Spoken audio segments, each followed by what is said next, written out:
Hi, it's John, and welcome to the channel. 4:04 a.m. Saturday, September the 20th. I hope you're having a great start to your Saturday morning and your weekend. Looking like it's going to be a nice one here in Calgary. I have my big blue mug of coffee today. Thank you so much for being here. And there's a lot going on right now in Canada. And I'm not going to get too deep into the weeds on a lot of these issues. I think a lot of them are rather confusing. I don't even know whether I understand everything that's going on here, but I think that's the point that the government's trying to make. I think that's what they're trying to do, confuse you so you take your eyes off the prize. And what is the prize? The prize is a better life for you and your family and prosperity for the place that you live. And right now, things are going down in flames for the Liberal government. Now, this is not all a doom and gloom video. I'm just going to point a few things out here. There is good news here, folks. There is good news here. The more the Liberals fail, the sooner they will be gone. As I say very often, Canada's demise will result in Alberta's rise. You're going to get some short-term pain, long-term gain. There's a silver lining in all this. Do I think the Conservatives can solve all the problems here? No. But I think they would be better than the Liberals. So recently, you might remember Pierre Poilievre stood in front of the cameras and suggested that this government could be compared to Seinfeld. And he did it when he said this. But this really has been, as I said yesterday, the Seinfeld summer for Mark Carney, a big show about nothing. You know, I think specifically about George Costanza. You remember George Costanza? He was a legend. George Costanza had this great episode where he had this fancy, high-paying job with a corner office. And he didn't do any work, like literally none, but he wanted to look busy. So he would storm up and down the hallways carrying file folders. He would leave the lights on in his car in front of the office building on the weekend, even though he wasn't there. He would yell into the phone, even though no one was on the other end of the line. And they kept paying him because he looked so busy. I think Poilievre is on to something here. I think the Seinfeld reference he talks about is good, but he should switch to another Seinfeld show, and that would be the show about the opposite. Now, for those of you who don't watch Seinfeld or who haven't watched Seinfeld, George Costanza, who Poilievre referenced in that first clip I showed you, his instinct on everything was wrong. So on one show, he did the opposite and he achieved success. Now, the difference between Costanza on the Seinfeld show and the Liberal Party is the Liberals are doing the opposite and they're failing as well. They're failing at what they're supposed to do, and they're failing at the opposite. Now, I think a lot of the opposite they're doing is to confuse you and to distract you from what's really going on and from what is really important.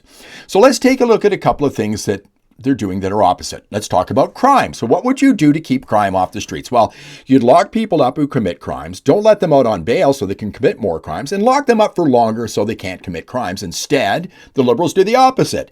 They go after law-abiding citizens who have done nothing wrong and try to take their guns. Here's a little clip you're seeing playing in the background here. They went after Pierre Poilievre about this during the election campaign. What's the other thing they go after when it comes to people like you who have committed no crimes? Now they're going to go after your speech. Introduction of government bills.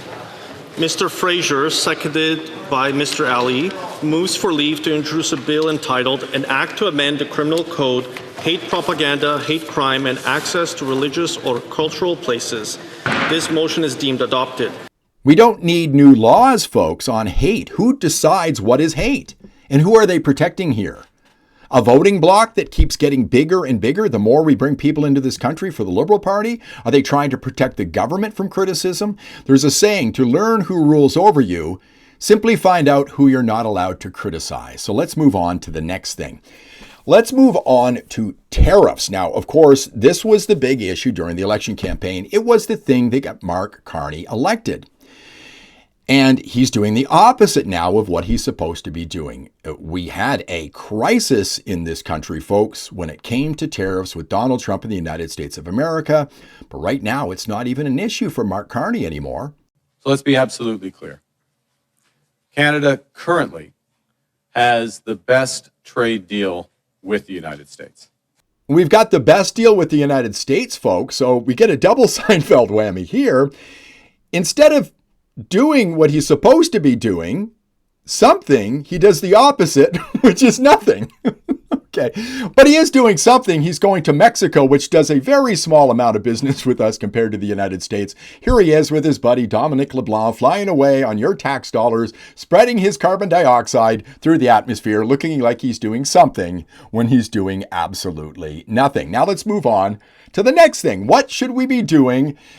What should a government be doing that is spending far too much money? It should be cutting, but we're not cutting. We're spending a lot more money. We're running up deficits. Carney is a liberal. He's a tax and spend liberal. He thinks he can just pay our way and spend our way out of the economic ruin that we're in right now. He's even lost Andrew Coyne from the CBC. Look, the situation is deteriorating. This time, the last budget, which was 18 months ago, the budget for this year was supposed to be budget deficit for this year was supposed to be 39 billion. By the last spring Liberal platform, it was 62 billion. The CD Howe Institute in July said it's 92 billion, but the economy shrunk since then. It shrunk certainly 3 months in a row, maybe 6 months. So we could be looking at a number over 100 billion for all we know by this point. So we've had that message, that letter from the finance minister to his colleagues saying you've got to cut spending by 15% over 3 years, but then we find out that doesn't apply to about 2/3 of federal spending. When the CD Howe Institute looked at the numbers, they said that adds up to about a $22 billion cut over 3 years from a budget of over $500 billion. With a deficit of $100 billion, with all of the defense spending coming down the road in years to come, I don't think we're close to coming to grips with the fiscal situation. The Prime Minister said the other day that they're still going to just achieve cuts in the federal payroll from attrition. I suspect that they're punting a bit. I think they're going to try to put off the really hard work until after the next election, if then.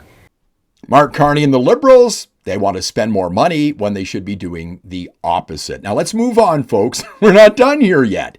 If you want to be prosperous down the line, what do you need to do? Well, you want to make sure that you're the champion of things that are going to make you prosperous in this country. But that's not what Mark Carney and the Liberals are doing. No, they're doing the absolute opposite. Mark Carney now gets to pick and choose what gets built in this country, which is the opposite of what needs to be done. Let the free market determine that stuff. Danielle Smith knows exactly what we need to do to make the country prosperous, and it's the opposite of the government. It's the opposite of Mark Carney and the Liberal Party. We don't have to remain economically weak. We don't need to rely on any foreign nation for our economic well-being. Our success is a guarantee if, and here's the key, if our federal government and a couple of provincial ones will simply agree to unblock and unleash the power of our oil, gas, and natural resource sectors. So this is the last one. I could go on all day. We now move on to the facade that the Liberal Party truly is, literally and figuratively here. Big issue during the election campaign was housing.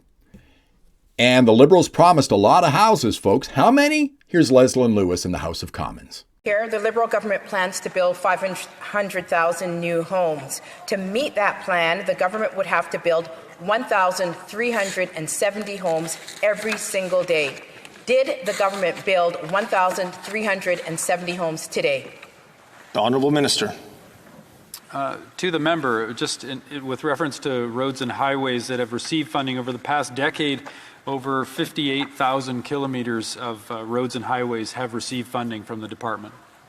In the 145 days since the election, 1,370 homes a day would be just shy of 200,000 homes. Has the Liberal government done that or made conditions easier for people to build homes? No, they haven't. They've done the opposite. What they're creating is a giant bureaucracy, government bureaucracy, to build homes when they should allow the people who know how to build homes to do it. It's their job.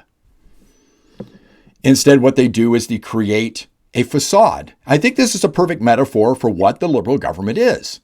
You may have seen this, other people have covered this, but I think it's the perfect metaphor.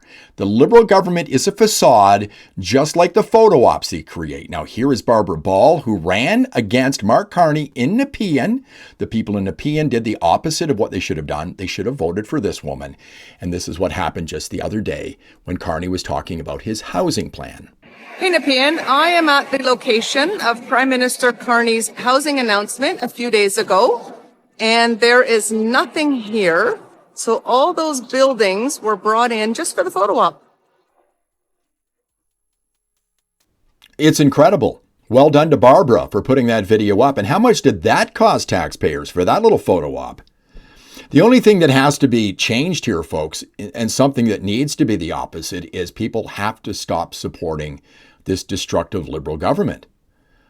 And that's going to take some time. As I said at the beginning, there's sort of a silver lining in this. The more they fail, the Liberals, the sooner this will all be over for you and for my province of Alberta. Canada's demise will result in Alberta's rise. I do believe that. Thanks for watching. I could have kept going. Thanks for watching. If you like the video, please give it a thumbs up, subscribe to the channel, ring the bell for notifications, and I will see you in the next one. Have a great weekend.